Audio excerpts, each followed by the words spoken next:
While Event Horizon was eventually reclaimed by audiences years after its initial failure, its 2009 semi-sequel Pandorum remains shamefully underrated.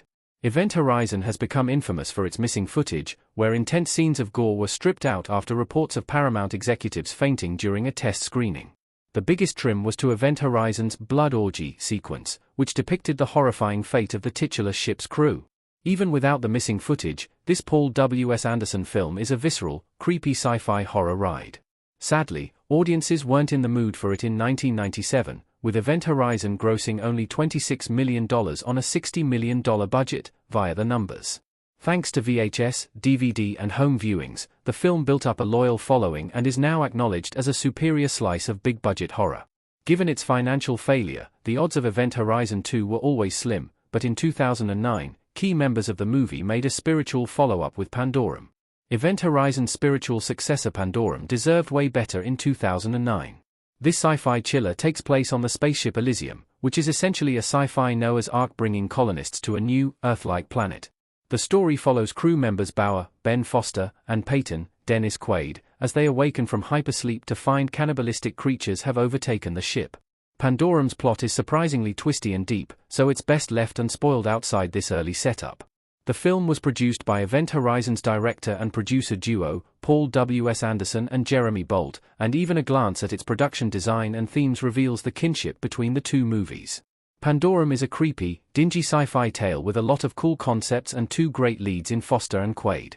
It has a solid supporting cast too, including Norman Reedus as an ill-fated crew member shortly before his Walking Dead breakout, and while the editing gets too frantic during the action, the film practically overdelivers on genre expectations.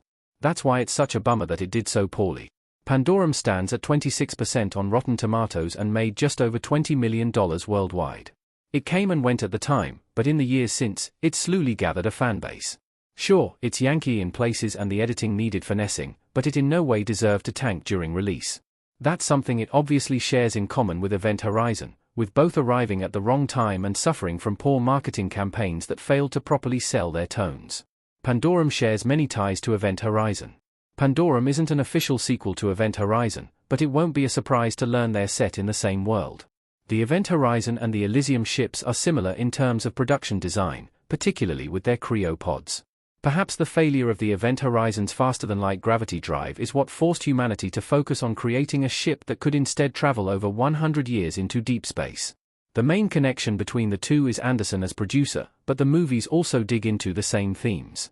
While Pandorum is missing any supernatural element, no, they don't go to hell in this one. Both films feature a key character descending into madness toward the end of the story. Both play into the terrifying vastness and isolation of space, as their experimental ships are sent to perform feats mankind has never attempted before. Pandorum and Event Horizon aren't shy with the gore either, though the latter takes home the gold in that area. The 2009 film is the more action-packed outing too, and shares more in common with Anderson's Resident Evil in terms of its characters fighting off bloodthirsty creatures. Pandorum is the closest thing to Event Horizon 2 that fans are going to get. Event Horizon received a comic prequel in 2025 dubbed Dark Descent, detailing what happened to the original crew. While there was once talk of Adam Wingard helming a TV adaptation of Event Horizon, this has been trapped in development hell since 2019. Despite its popularity amongst horror devotees, Event Horizon is very much a cult property. There's a reason it has yet to receive any live-action sequels or prequels, and there's a good chance it never will. That said, Pandorum is the closest thing to a follow-up that fans can expect. The duo shares a lot of DNA in terms of theme, story and tone, and Pandorum could be seen as a companion piece. There really aren't that many great, psychological horror outings set in space to start with, outside the likes of Danny Boyle's Sunshine. That makes Event Horizon and Pandorum a unique duology. Besides, there's little chance a direct Event Horizon sequel could live up to the original. The unanswered questions it leaves behind are best left ambiguous, and outside the missing footage being rediscovered and a proper director's cut being assembled, the original is best left untouched.